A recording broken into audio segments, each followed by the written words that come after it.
वहिनी, माझी शाळेची बॅग उघडू नका. 17 वर्षांची खुशी किंचाळत धावत आली आणि आपल्या वहिनी स्नेहाच्या हातातून बॅग हिसकावून घेतली.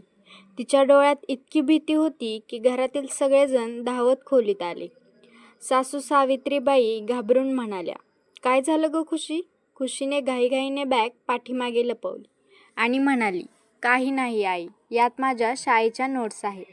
पण स्नेहाची नजर खुशीच्या थरथरणाऱ्या हातांवर होती. पण लग्नानंतर तिने खुशीला कधीच नणंद म्हणून नाही तर लहान बहीण म्हणून जपलं होतं. तिच्या शिक्षणापासून ते तिच्या छोट्या मोठ्या गोष्टीची काळजी घेतली होती. म्हणूनच स्नेहाला समजलं, खुशीला नोट्सची किंवा मार्कशीटची भीती नव्हती. काहीतरी वेगळंच होतं.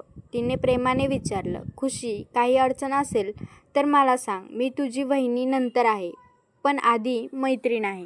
पण खुशी काहीही न बोलता आपल्या खोलीत गेली आणि आतून दरवाजा बंद करून घेतला. त्या रात्री स्नेहाने पाहिलं की खुशी उशिरापर्यंत जागी होती. ती वारंवार तीच बॅग उघडत होती, काहीतरी पाहत होती आणि रडत पुन्हा बंद करत होती. त्या दिवशी पहिल्यांदा स्नेहाला जाणवलं, तिची नणंद एखाद्या मोठ्या भीतीसोबत जगत होती. पुढचे काही दिवस खुशी पूर्णपणे बदलली. नेहमी हसतमुख असणारी मुलगी आता शांत झाली. शाळेत जाण्याचं नाव काढलं तरी ती घाबरायची. कधी तब्येत बिघडल्याचं कारण सांगायची, तर कधी शाळेच्या बसपर्यंत जाऊन पुन्हा घरी यायची. स्नेहाला समजलं, आजार शरीराचा नाही, मनाचा आहे. तिने शाळेतील वर्गशिक्षिकेशी बोललं. तेव्हा कळालं की अभ्यासात हुशार असलेली खुशी गेल्या महिन्यापासून पूर्णपणे बदलली होती. ती मित्रमैत्रिणींशी बोलत नव्हती. मधल्या सुट्टीत अनेकदा एकटी बसून रडायची. हे ऐकून स्नेहाचं मन हेलावलं. तिने अनेकदा खुशीला विचारलं, पण प्रत्येक वेळी एकच उत्तर मिळालं, "मी ठीक आहे वहिनी." त्या संध्याकाळी स्नेहा खुशीची खोली आवरत होती. तेवढ्यात बॅग खाली पडली आणि तिची झीप उघडली. ती बंद करण्यासाठी हात पुढे केला.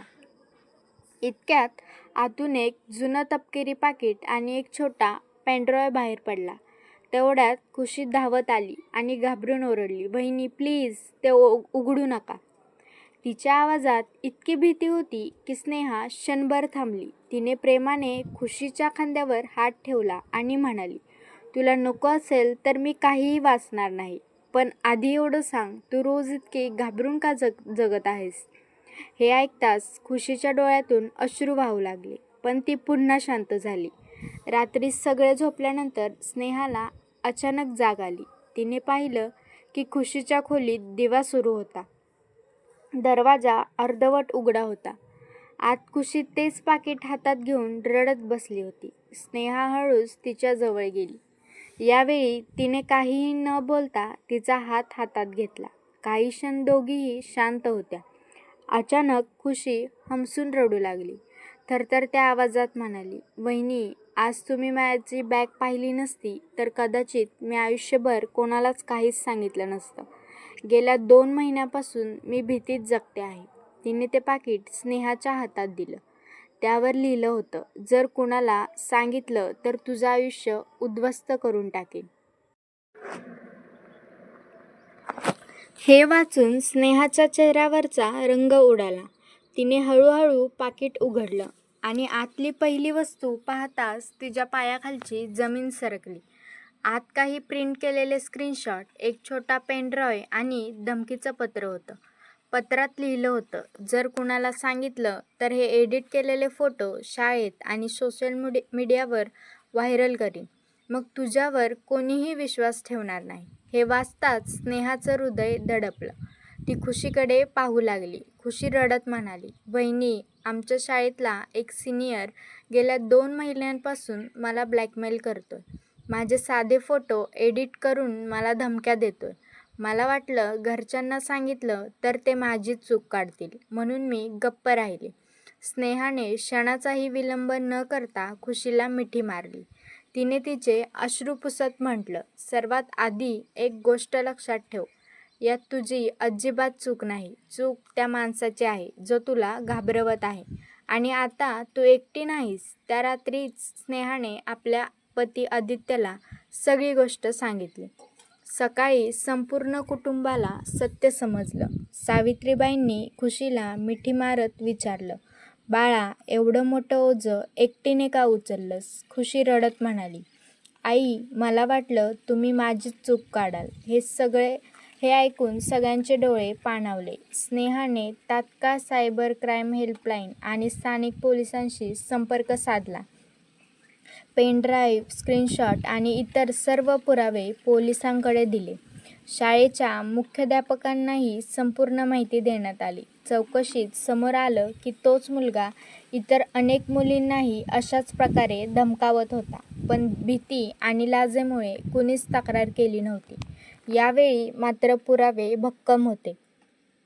त्याच्यावर शाळेने निलंबनाची कारवाई केली आणि कायदेशीर प्रक्रियाही सुरू झाली. हे समोर येताच अनेक मुलींनीही धाडस करून आपली कहाणी सांगितली. काही दिवसांनी खुशी पुन्हा शाळेत जाऊ लागली. यावेळी तिच्या चेहऱ्यावर पुन्हा हसू परतलं होतं. प्रार्थनेसाठीच्या सभेत मुख्याध्यापक म्हणाले, "चूक लपून नाही तर आवाज उठून थांबते." कार्यक्रमानंतर खुशीने सर्वप्रथम आपल्या वहिनीचा हात धरला आणि डोळ्यात पाणी आणत म्हणाली, "वहिनी, त्या दिवशी तुम्ही माझ्या शाळेच्या बॅगची झीप उघडली नसती तर मी अजूनही भीतीत जगत राहिले असते. तुम्ही फक्त मला वाचवलं नाही तर पुन्हा जगायलाही शिकवलं." स्नेहा हसली आणि म्हणाली, "लक्षात ठेव खुशी, भीती तेव्हाच मोठी वाटते जेव्हा आपण ती एकट्याने सहन करतो. कुटुंबाचा हात साथ देत असेल तर सर्वात मोठी भीतीही लहान वाटू लागते." त्या दिवसापासून घरात एक नियम झाला. मुलगा असो किंवा मुलगी, कोणतीही अडचण एकट्याने सहन करायची नाही. आधी कुटुंबाशी बोलायचं, कारण विश्वास हीच सर्वात मोठी सुरक्षा असते.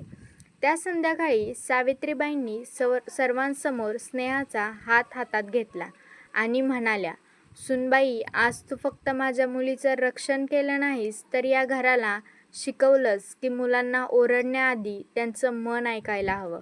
स्नेहाच्याही डोळ्यात पाणी आलं. तिने खुशीला मिठी मारली आणि म्हणाली, "नाती फक्त एकत्र राहिल्याने जुळत नाहीत तर कठीण काळात एकमेकांचा हात धरल्याने अधिक घट्ट होतात." तर मित्रांनो, कथा ऐकल्याबद्दल धन्यवाद. कथा आवडल्यास आपल्या स्वामी कथा यूट्यूब चॅनलला नक्की सबस्क्राईब करा, शेअर करा, कमेंट करा आणि बेल आयकॉन दाबायला विसरू नका. धन्यवाद. श्री स्वामी समर्थ.